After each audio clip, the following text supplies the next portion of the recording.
Hello, everyone. Welcome to week 6. I hope that you enjoyed your spring break week off. Also enjoyed Easter with your family and friends.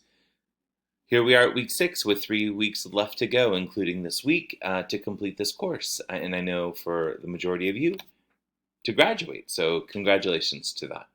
So, week 6 is looking at a variety of budgetary connections, looking at how spending from the state and the federal government are working together or supporting different programs that are a must in schools. With that, let's talk about what the week looks like for you. So, as always, optional, but something to take a moment and just reflect on the Christian message as they jump into Psalms 50 and talking about how God owns things, but we're to manage that and be stewards of what we receive. You'll see the video is here. If you're watching the video, you know it's here.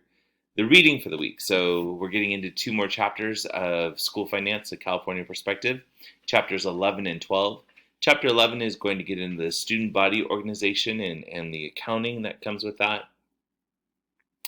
the different styles of organized or unorganized school body associations as well. So you'll be jumping into that and knowing that there are guidelines that need to be followed. Your assignment to do this week will also make connection with this chapter as well. The other thing that you'll be reading is financing school facilities in California. So it is a document that's a pretty lengthy document. So this is an overview read, but understanding how schools are financed. The majority of it comes from either money from the general fund or looking at bond measures or looking towards grants, which are typically matching grants from the state to build facilities or facility improvement. So you'll be reading about that more this week and making those connections. I don't know if your district has been a district that has tried to pass a bond measure within the election season and again requires the community to approve it. And a bond normally is a fee that is associated to property, and it comes as a tax that the property owners pay towards this bond that can be sold to generate funds to then build or construct on a school site. So you'll read more about that. I know that was a very quick couple of sentences or one long sentence trying to give you that overview, but that's what you're reading this week. You will have a learning module, and that'll get into student fees, transportation, and facilities. I also know that we had a great presentation on transportation from Tessa and Angelica, that you gave us a great overview of transportation, but you're getting more of it from this learning module as well. As I say, congratulations to that presentation. It was also great to hear about homelessness, food services, and then just looking at the budget cuts that happened in 2009, but could still be affecting us now or having us go back to some of those measures that we had to in 2009. So really nice job on your presentations. Continuing with looking at this week, there is one discussion board for the week. It is going to ask you to try and look at selecting either 3 to 5 different states and their funding per pupil and how that equates to funding and test scores, and seeing if there is a correlation connection between the two. And again, it's by the different states, but that encouragement is to look to 3 to 5 different states and their funding per pupil and the conversation of their academic achievement of their students as well. So looking ahead, as we're hitting our last 3 weeks, week number 8, you have that mock budget plan that will be due. Again, mentioned it in week number 1 when talking with your administrators about the current budget that you were reflective on. This one is now planning a future or a mock budget for the next school year. Really trying to discuss those programs that you would want to focus on in the next school year, how you would allocate your spending, and this is a written narrative, so a little bit different where the other was a presentation. This is more a narrative that you'll discuss those plans for that funding. I can see a chart being added for some components to the ways that you're going to spend and breaking that down, but it really is a narrative. So that comes in week number 8, due by that Friday of that week. But for this week, we have due, and I tried to mention it in the announcement about spring break. Assignment number 4 is the ASB accounting manual paper. This is a 2 to 3 page paper that is sort of a summative paper that you're going to give your reflection of what you've gained from looking at the ASB manual, accounting manual, fraud prevention guide, and desk reference. This is a great tool to have. Especially in the secondary arena, you'll definitely be looking at it with your leadership courses and your ASB courses.